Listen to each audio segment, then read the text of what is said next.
alors ce qu'on appelle une meilleure identité, une meilleure bridge ID. À cause de sa plus petite MAC adresse. Donc, du coup, le switch 1 automatiquement, donc ce sera conclu entre les trois switches que le switch 1 est le switch racine. En d'autres termes, le root bridge. Donc, voilà comment le root bridge est élu dans un réseau spanning tree. Une fois que le root bridge est élu, donc les autres switches, ici dans notre cas, le switch 2, le switch 3, vont devenir ce qu'on appelle les non-root bridge, c'est-à-dire que les switches non centrales. Maintenant, une fois que les deux rôles de switch ont été élus, donc Spanning Tree va procéder son opération et va passer aux élections de quoi? Des rôles de port. Il y a trois types de ports de façon générale. Il y a le port racine, ce qu'on appelle le root port. Il y a le port désigné, ce qu'on appelle en anglais le designated port. Et il y a le port bloqué. Maintenant, quel est le rôle de chacun de ces ports? Un port racine ou bien un root port, c'est quoi? C'est un port qui est utilisé pour. C'est un port qui est considéré comme le port le plus rapide, le port à travers lequel le chemin le plus rapide est obtenu pour rejoindre le root bridge. Par exemple, je prends le switch 2 et les ports routes, les ports racines sont élus. Il faut comprendre que les ports racines sont élus sur les non-root bridge. Et les non-root bridge ici, dans notre figure, c'est le switch 2 et 3, vu que le switch 1 est déjà élu comme le root bridge. Donc, chez le switch 2 va procéder à l'élection du root port. Et il ne peut avoir qu'un et un seul root port sur un switch non racine. Donc, pour élire le root port sur le switch 2, est-ce que c'est le port F00 qui sera le switch port ou bien c'est le port F10 qui sera le switch port? Donc, pour déterminer si c'est le port F0 ou si c'est le port F0 qui possède le chemin le plus rapide pour rejoindre le switch 1, ils vont comparer quoi? Leur coût. Donc, chaque port de Spanning Tree détient un coût en fonction de quoi? En fonction de sa vitesse. S'il s'agit de ports qui ont des vitesses de 10 mégabits par seconde, on est d'accord, le coût par défaut de Spanning Tree, c'est 100. S'il s'agit de ports qui ont des vitesses de 100 mégabits par seconde, d'accord, leur coût par défaut, c'est de, je crois bien, c'est 4 ainsi j'ai pour mémoire. Maintenant, s'il s'agit de ports qui ont une vitesse de 1000 gigabits par seconde, donc les ports giga, donc le coût de Spanning Tree, c'est 2.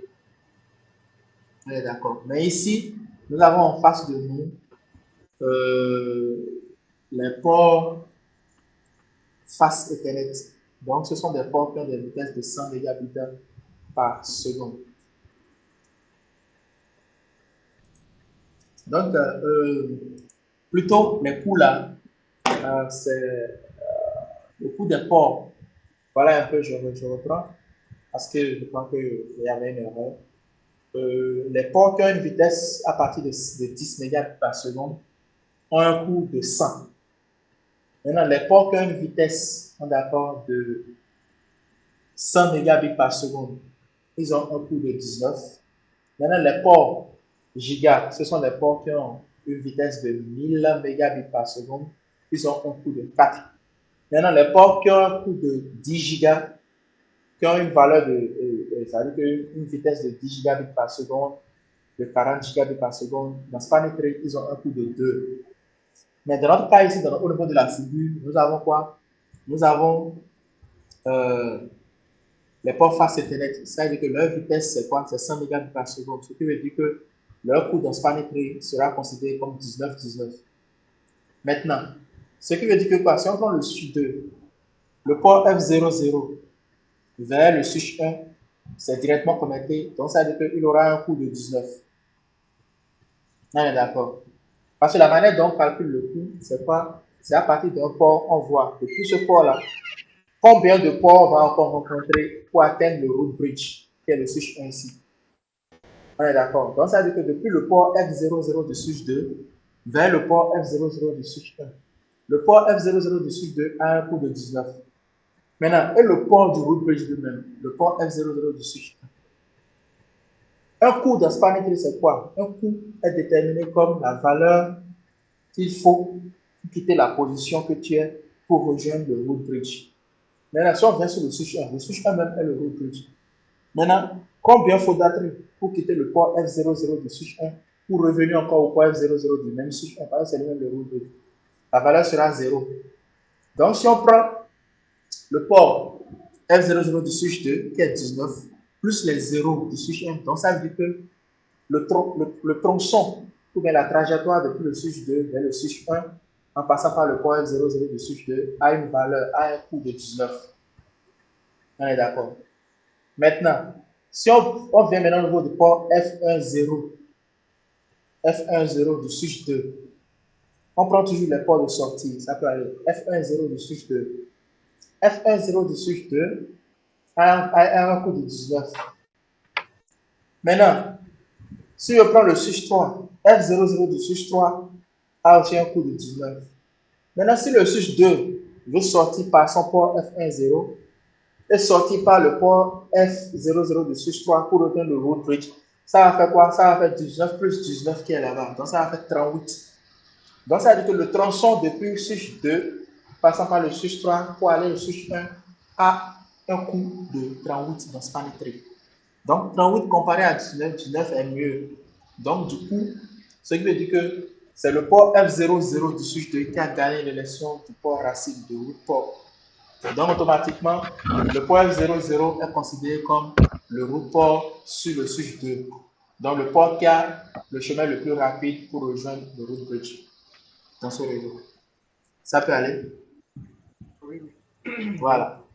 Donc, une fois que l'élection du root port est élue, donc il y aura maintenant l'élection du port désigné.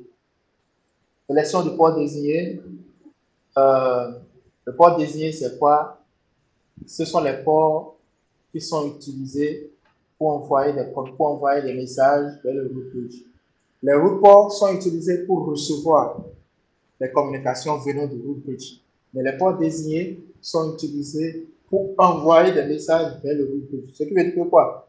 Si le switch 1 veut rejoindre le root bridge, il va utiliser son port. Si le switch 2 du moins veut rejoindre le root bridge, il va utiliser son port désigné.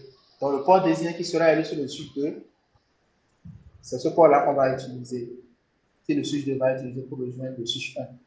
Maintenant, si le switch 2 veut recevoir quelque chose, ou bien une communication, ou bien une trame veut recevoir du root du switch 1, il va recevoir ça par son root port, qui est le port F00.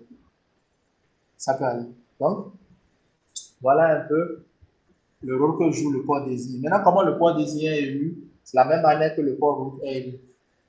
Mais ce que vous devez comprendre, c'est que quoi? C'est que le port, il peut avoir plusieurs ports désignés sur le switch. Mais il ne peut avoir qu'un seul port racine. Maintenant, le port désigné est élu par segment, par lien entre deux switches. Maintenant, si je prends le switch 2, le F00 est déjà élu comme le port racine. Maintenant, le port F10 est le seul lien qui reste sur le switch 2. Donc, est-ce que le port F10 ici, sur le lien là, sera le port désigné, ou bien c'est le port F10 du switch 3 sur le lien là qui sera le port désigné? On va calculer aussi les coûts. Donc, les coûts d'abord ici, depuis le port F10 du switch 2 pour aller vers le switch 3 à travers le port F00 pour rejoindre le root bridge, le coût c'est 38, on a dit 19 ou 19. Maintenant, si je viens du côté du switch 3, depuis le port F100 du switch 3 aussi, pour aller vers le root bridge en passant par le port F00 du switch 2, c'est 19 plus 19 là aussi. Ça fait 38 également. Maintenant, quand sera-t-il, qui sera le root bridge entre le port F10 et le port F10, les deux switches 2 et 3 sur le lien là? Parce qu'ils détiennent les mêmes coûts. Les ports là détiennent les mêmes coûts. Lorsque nous avons des ports de spanning tree qui ont les mêmes coûts, on ne sait pas maintenant qui va occuper le rôle de la fonction. D'accord, que spanning tree est en mesure d'assigner. Donc, on utilise d'autres paramètres pour pouvoir les distinguer, pour pouvoir les séparer. Maintenant, vu que le coût, il y a qu'on appelle égalité au niveau des coûts, donc on va se baser maintenant sur quoi? Sur le MAC adresse, ou bien autrement dit, les identités. Donc on va voir le MAC adresse maintenant. Le SUS3, de son côté, le port F10, sa MAC adresse est BBB. C'est CCC de moins. Maintenant, le SUS2, de son côté, F10 aussi, sa MAC adresse est BBB. On voit la lettre B avant de voir la lettre C.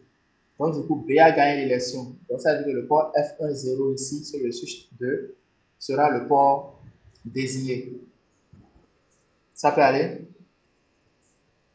Voilà. Donc, vu que le port désigné est élu sur le segment, maintenant, au niveau du switch 3, le switch 3, on sait déjà que c'est son port F00 qui sera le port racine. Ah, d'accord. Voilà. Maintenant, une fois que le port désigné est élu, maintenant, il y aura l'élection maintenant des ports bloqués, le bloc port. Maintenant, il n'y a aucun calcul de coût pour pouvoir élire les blocs ports. Voici la règle qui permet d'élire les ports bloqués. La règle dit que quoi de Spanner?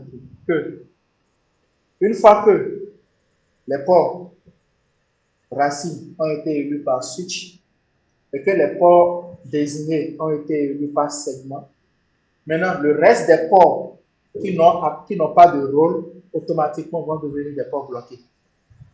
Si je prends le switch 1, par défaut, tous les ports qui sont sur le switch 1 sont des ports désignés. Donc, du coup, on n'a même pas besoin d'élection là. Donc, automatiquement, vu que le switch 1, le port est le root bridge, donc tous les ports qui sont sur le root bridge sont des ports désignés par défaut. Donc, ce qui veut dire que les ports F00 et les ports F10, le switch 1, automatiquement, vont devenir des ports désignés dans Spanner Tree. Maintenant, également, le port, si on vient sur le switch 2, le port F00 est le port racine, le root port sur le switch 2. Et le port F10 est le port désigné, d'après les leçons de tout à l'heure. Maintenant, si on vient sur le switch 3, au niveau du switch 3, le port F00 est le port racine, le root port. Parce que ça a la meilleure valeur, d'accord, le meilleur coût pour rejoindre le root bridge qui est le switch 1. Maintenant, le port F10, c'est le seul port qui reste dans cette topologie et dans le switch 3 qui n'a pas de rôle. Donc, automatiquement, Spanner Tree va automatiquement dire que, donc ça veut dire que c'est le port F10 qui est responsable, c'est lui le port redondant, on est d'accord, qui est responsable des boucles qui se passent dans le réseau. Donc, du coup, Spanner Tree va bloquer il va mettre le port là à l'état bloqué, il va le bloquer. Ça va devenir le port bloqué, le port bloqué. Ça peut aller? Jusque-là, des questions? Non, ça pas le tout au monde. Ok, Mais la voilà. question est, c'est au niveau de la priorité pour le groupe bridge. On peut aussi modifier la priorité sans prendre forcément en compte la plus petite ID et ma carte adresse. Ça dit que moi-même, je viens, je prends le switch, je change directement la priorité. Bon, en un truc un peu plus bas. Je peux Oui, faire oui, ça, non? exactement, ça peut se faire. Parce que par défaut, il ne faut pas toujours compter sur l'élection automatique qui va se passer. Il peut arriver que le switch que tu veux, en fonction de l'architecture du réseau, il peut arriver que le mauvais switch peut gagner l'élection. Donc, il va falloir manipuler cette élection pour que le switch qui est mieux placé dans l'architecture devienne le root bridge.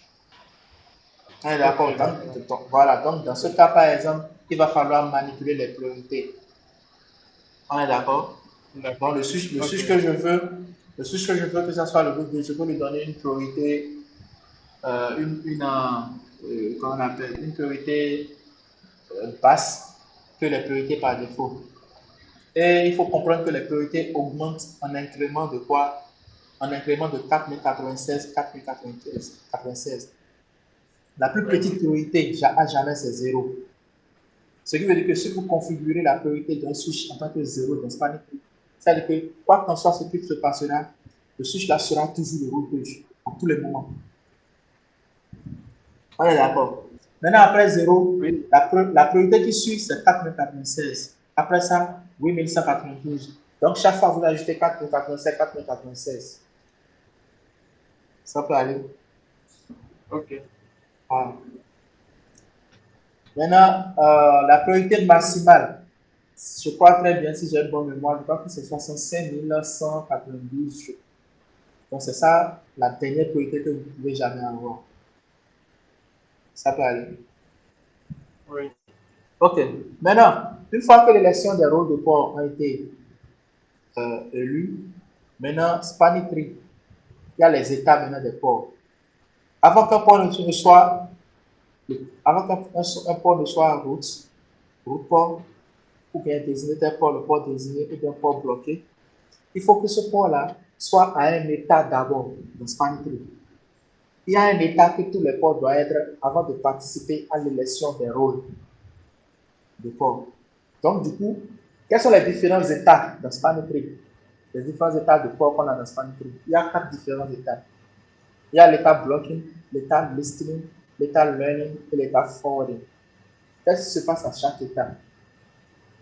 Vous devez comprendre que par défaut, lorsque vous sortez un switch de son carton et vous l'allumez, Spanitry fonctionne déjà automatiquement parce que Spanitry, c'est une technologie qui est activée par défaut sur tous les switches. On est d'accord? Donc, automatiquement, tous les ports de ce switch-là seront à l'état blocking. Lorsqu'un port a l'état blocking, le port-là ne peut pas envoyer, ne peut pas participer à une communication, ne peut pas envoyer des messages ou des traces, rien. Ça ne peut même pas aider le switch à apprendre les MAC adresses qui traversent le port. Non. Tout ce que le port peut faire, c'est de recevoir les messages Spanitry. Et quel message en particulier? Les messages BPDU. Donc, toutes les élections qu'on a citées tout à l'heure, élection du port, élection du route bridge, du route port, du port des édités, toutes ces élections avec la priorité les MAC adresses. Donc, tous les paramètres là que Spanitry utilise pour faire ces élections-là sont contenus dans un message et sont transportés sous forme de quoi? Sous forme d'un message appelé le BPDU. Donc, un port à l'état blocking ne peut recevoir que le BPDU, mais ne peut pas transmettre le BPDU. La seule chose qu'il peut faire, c'est de recevoir. Il ne peut pas transmettre. Maintenant, pour qu'un port puisse être capable de recevoir et de transmettre le message BPDU, il faut qu'il passe à l'état listening. Maintenant, il y a des questions d'habitude, on a dans des formations précédentes que les gens posent de savoir quelle est la durée qu'un port de switch peut faire pour quitter l'état blocking pour passer à l'état listening. La réponse est que quoi? Il n'y a pas de durée. Maintenant, comment un port peut se retrouver à l'état listening? C'est très simple. Lorsque vous sortez un switch de carton et vous connectez le câble d'alimentation, vous l'allumez, quand vous allez prendre le câble de réseau, le câble Ethernet, vous connectez ça à un PC, ou bien à quelque chose, ou bien à un routeur, et que vous amenez l'autre bout du câble, vous connectez ça au port d'un switch, automatiquement, le port là transite de l'état blocking pour venir à l'état listening. Automatiquement. Il n'y a pas d'état. Il n'y a pas d'état d'attente, il n'y a pas de délai. On est d'accord. Donc, lorsqu'un port a l'état listening, la seule chose que le port là peut faire, c'est de recevoir et de transmettre les PPDU. Donc, cela va donner la chance au port là de participer aux élections de quoi? De route bridge, ou bien de donner son point de vue sur A, qui va être le route bridge, voici mon identité, ainsi de suite. De partager son point de vue, de partager ce qu'il sait à propos de lui-même avec les autres switches dans le réseau Spanitry. Donc voilà l'état listening. Maintenant,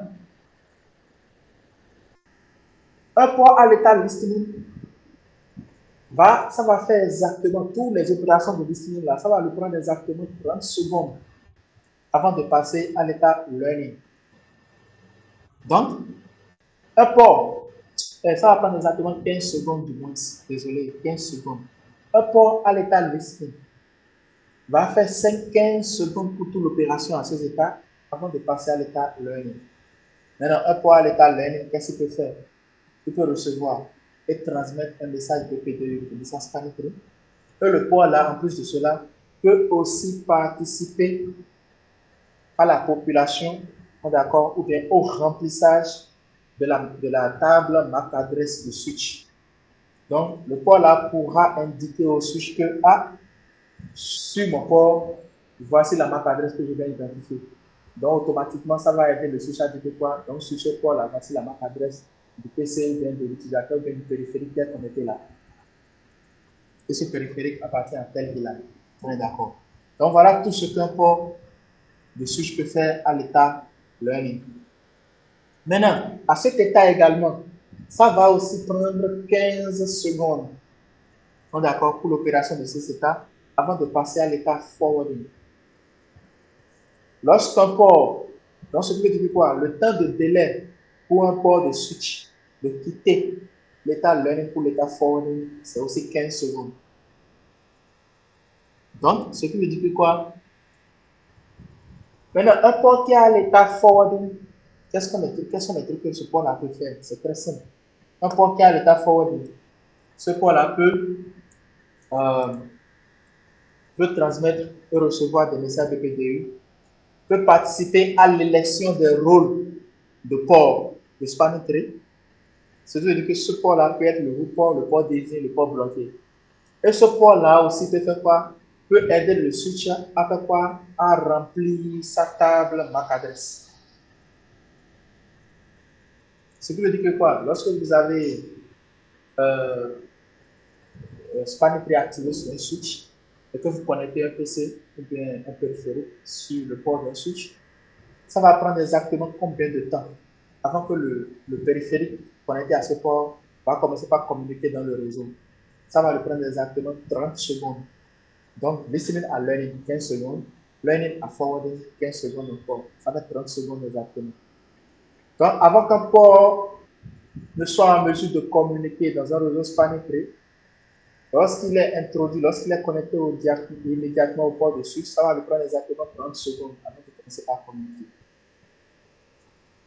On est d'accord. Voilà. Donc, maintenant, une fois que le port est à l'état forwarding, donc le port là peut maintenant devenir soit un port route, un route port, ou bien un port désigné, ou bien un port bloqué. C'est seulement à l'état forwarding que les ports peuvent participer aux élections des rôles de port en spanning tree. Maintenant, après ça, on va voir les différentes militaries de spanning tree. Le temps de convergence. Le temps de convergence, j'espère que jusque-là, ça va. Hein? Ça peut aller, non? Ok. Le temps de convergence dans spanning tree, le temps total de convergence, c'est 52 secondes. Pourquoi 52 secondes? Il y a d'abord, comment on appelle, il y a un temps qui n'est pas, qui a été omis là. Il y a le hello. Le message DPDU que spanning tree, que les switches génèrent entre eux, qu'ils échangent pour les différentes élections. Ce message est échangé périodiquement à chaque 2 secondes, 2 secondes. Maintenant, après ça, le forward delay. Le forward delay, c'est le temps que met un port pour transiter de l'état listening à learning. Et c'est 15 secondes. Maintenant, le forward time, c'est le temps que met un port de switch pour transiter de l'état learning à forwarding, comme on l'a expliqué tout à l'heure. Et c'est aussi 15 secondes. Donc, si on prend 15 secondes plus 15 secondes, ça va être 30 secondes. Plus 2 secondes, ça fait 32 secondes. Maintenant, le 32 secondes, ça reste 20 secondes. Maintenant, les 20 secondes là, c'est quoi? C'est le mass age. Il y a un temps qu'on appelle le mass age qui a été omis là. Donc, c'est une erreur. Donc, le mass age, c'est 20 secondes. Et pour comprendre le mass age, il faut introduire les différents changements de topologie dans spanning tree. Donc, ça, c'est le truc pour les prochaines sessions. Donc, si on prend ce 20 secondes plus les 30 secondes, ça fait 50 secondes plus 2 secondes, ça fait 52 secondes. Ce qui veut dire que le temps total que spanning tree met pour pouvoir converger, pour pouvoir bloquer, pour pouvoir identifier le port redondant qui cause la boucle et le bloquer. Donc, c'est 52 secondes au total. D'autres disent 50 secondes, mais en réalité, ce n'est pas vrai, c'est 52 secondes.